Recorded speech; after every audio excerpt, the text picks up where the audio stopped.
Throughout the Johnny Depp versus the Sun trial, we heard quite a few names brought up with AH in salacious detail. Incidentally, do you have a craving for potatoes? Why do I ask? Oh, no reason at all. Or maybe you fantasize about eggs while blasting off into the great unknown. Again, so many names. Interestingly, though, there was a person that was brought up without a name in some of these details, explaining one of the incidents that AH put together. And that's what we're going to look at today, along with this thing that was called Incident 2 by AH. Oh yeah, we're going to tear that thing apart. So hey there, now you and we have been on quite some journey together, looking at the details of one of the craziest cases I have ever seen, and I have to say that this case, it actually matters. Why? Because due process matters, and when Johnny Depp was denied that, he actually has the money to fight said accusations, 14 of them as a matter of fact. Now one of these accusations or incidents, Incident 2 out of 14, the painting incident, the Keith Richards incident, March 2013, is fascinating because number one, it comes with pictures. Number two, those pictures, they destroyed a timeline. And number three, you have a he said, she said. And well, she said some things that don't seem credible. Now this incident is fascinating because according to AH, this starts out with anger about a picture. Johnny Depp tries to set it on fire. And well, look at the absurdity to this in his answer. He says, "No, sir. It is suggested that I tried to light a wooden frame with a glass front on it on fire with a cigarette lighter. No, I did not. Can you just explain? So you did not. No. You explain it is suggested that you tried to set fire to a wooden frame with glass. Why do you make reference to the wooden frame with glass? When I first heard the allegation that I tried to set the painting on fire, I thought the image in my mind was rather ridiculous. The idea of taking a cigarette lighter to a glass frame picture. As far as you are aware, is this the picture that you saw that you raised some concern with and asked AH whether she would think about moving it? Yes. Now this is the picture, by the way, and I want you to imagine this picture framed in glass and someone thinking, hey, I'm going to try to set that thing ablaze with a lighter. Do you think under glass and in a wooden frame that you would ever think that that would work? But hey, you have to buy into that before you roll into the next details. Now, interestingly too, Johnny Depp, he says that they did have a disagreement, but that disagreement, it doesn't lead to what she says, and the disagreement, it wasn't over a painting. No, it was over fidelity. No, I'm not talking about the insurance. Just put that up. So this is Johnny Depp's explanation of what transpired, and you'll notice it moves around because this is a summary of events taken from his lawyers. Page 634, line 21. Question: can you explain to this court then what was the actual argument that took place over the night into the next morning of the day that you were meant to be on the set for the Keith Richards documentary? Answer from Johnny Depp: the night prior to AH had a dinner party with all of her friends over, and it was a Hispanic woman, a girl who was a friend of AH's, and we struck up a conversation, and she started to speak of a mutual friend of theirs in Spain. A mutual friend of theirs. Do tell. I believe his name was Raphael. He was a police officer, but AH had explained to me that he was an old friend. An old friend who was a police officer named Raphael.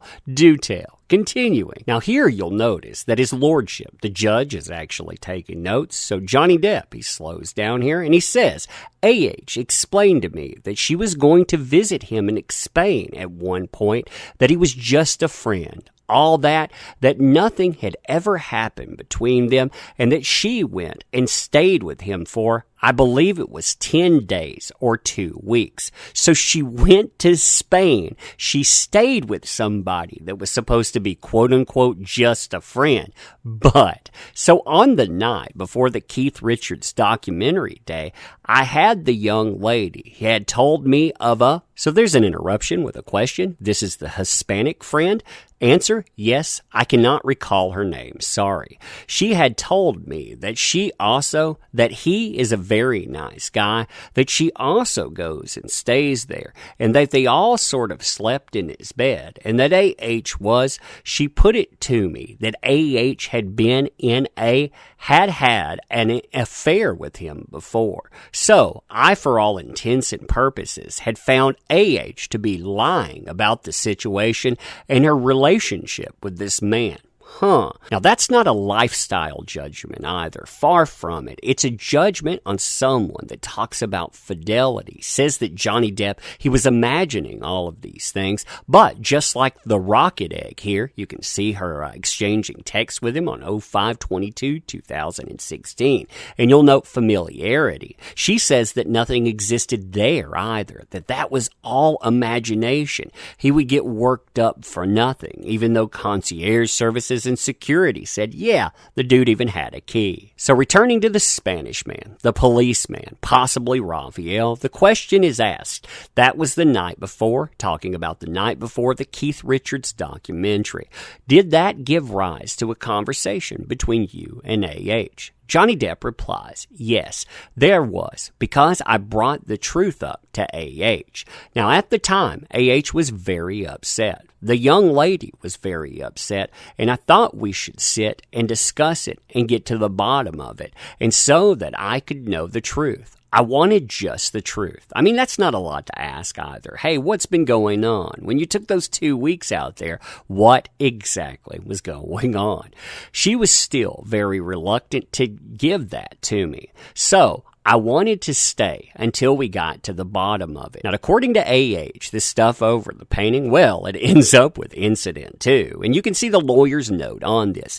A.H.'s account evolved further when she was shown a photograph of herself with E&M, that's going to be the guitarist for Keith Richards, taken on the 23rd of March 2013. But once again, A.H. sought to cover herself by giving evidence that she might be able to see something in a photograph there where there was clearly nothing. And I'll show that at the end of this. So, she's asked about the person in the photograph. I don't know his name. You don't know his name. He is, and he is. So, she's told E&M, that's the guitarist for Keith Richards. Oh yeah, I'm vaguely familiar with this. You're familiar with this photograph. It shows you with a clear face, does it not? What do you mean? There's nothing there. No injury to it. No, I cannot see an injury to my face.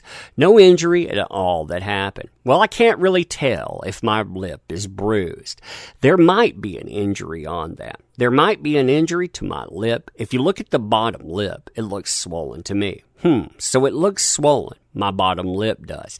Does it now? My bottom lip looks swollen there. Yes. So this is the picture provided. I'm going to be zooming in on it. And what's fascinating about this is that we're not talking about just a small incident here. She's trying to say that there was a very volatile incident that took place, and the only thing that would have been left from it, maybe, just maybe, she could have a little bit of a problem right here with her lip.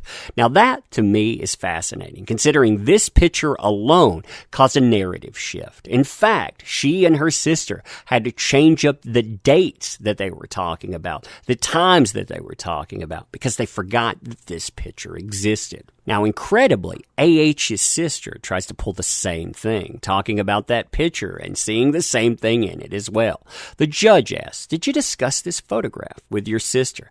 I did not, A.H.'s sister replies. Then the lawyer asks, there is no injury on this photograph of your sister, is there? There's no injury on her face. I disagree, A.H.'s sister replies. Her bottom lip looks a little swollen, but I have no date reference or anything. I do not know, but it looks a little swollen to me. So the lawyer says, you heard your sister give exactly that evidence, did you not? Just yesterday, I think.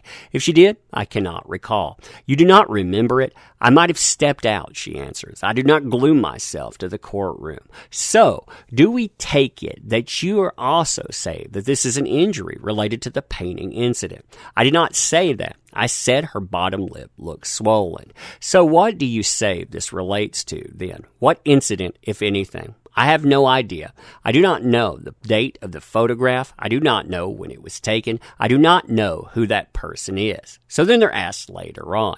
You heard your sister answering questions about this photograph. Just to put it into context, you will have heard the discussion that we have just had in relation to the dating. You will have heard that all playing out when she was being asked about it. That is the assertion, the judge says. So let her answer first on that. Do you remember hearing that? I do not recall when you were saying flight itinerary. I do recall hearing that yesterday when I was up in the gallery, but I do not recall listening to specific dates or anything. I do remember hearing about it. That jogged my memory. So you know that this is really important piece of evidence for you and your sister, do you not? I'm sorry, I do not know that, which is why your sister herself, when I said this to her and informed her of the date, or the date when it was said, your sister was forced to say that there was an injury there, because of the date range. There had to be one. I disagree with the statement. And she is forced to say that because otherwise both your story and her story would completely fall apart, would it not? I disagree. It is ridiculous to suggest that this photograph shows any sort of injury. I disagree. I think you have indicated that on the day of this, her face, I would have gone through it several times, was swollen. Not just her lip, but her whole face. And her lip was, notice this word here, split. Yes. Are you saying that this is what we can see on this? I see makeup and a split lip. Now, not only do they get details wrong, but they get the dates wrong. They get incident 1 and incident 2 confused. And AH, she corrects that. AH's sister is forced to correct it too. But she says, yeah, I didn't correct it because my sister did it. I correct it because of text messages. So, Miss Watts, you said in your answer to Miss Laws that someone else entirely was Nathan Holmes. Is that correct? Yes, ma'am. Tell us then. You went through texts of Nathan Holmes, and what happened? I came across a message about, getting Johnny something from McDonald's, something to that effect, and it just sparked my memory of that incident, the painting incident. And then I flicked to see the date. That is all. So, I saw this thing about McDonald's. It sparked a memory, and then I looked at the date and realized it was all wrong. And that's the thing. In constructing 14 separate incidents, they get so many details wrong. And, we could go over them all day, but instead I'm going to leave you with this one. So, AH is asked, so, were you standing facing a wall or were you away from a wall during an incident? I recall I was facing closer toward. I was facing toward the living room, and there was, next to, you see the mention of a certain fridge. There was this old, certain type again, fridge, and I remember the next day making a joke about it. The only problem, as Adam Waldman points out, with her telling that joke is that she would have to be a time traveler to do so because that refrigerator, it was picked up on October the 9th, 2014.